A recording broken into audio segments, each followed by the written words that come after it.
ولأنه ميسي اعتذر ولو أنه ليس مخطئا. هكذا تتصرف الأساطير، بغض النظر عن ما إذا قامت به الجماهير من إهانة لليو، وبغض النظر أنه سيغادر الفريق بعد أسابيع، إلا أن ميسي أبى إلا أن يعتذر ويترك مكانه بهدوء. عقلية هذا الإنسان عظيمة بشكل لا يوصف.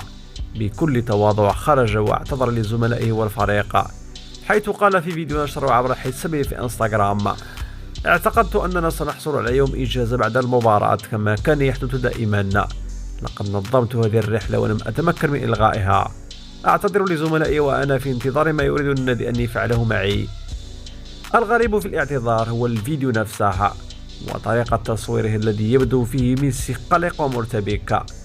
صحيفة لو باريزيان قالت أن شخصية كبيرة كانت وراء اعتذار ميسي لباريس، والذي من المرجح أن يكون هو تركي آل شيخ الذي تجمعه علاقة طيبة مع ميسي وكذلك مع ناصر الخليفي رئيس نادي باريس سان جيرمان.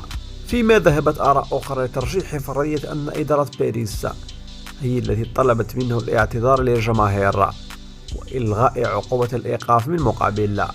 وعلى أي حال فالاعتذار من شيم الكبار وخلق من أخلاق الأقوياء وعلامة من علامات الثقة بالنفس التي لا يتصف بها إلا الكبار الذين لديهم القدرة على مواجهة الآخرين بكل قوة وشجاعة وأدب.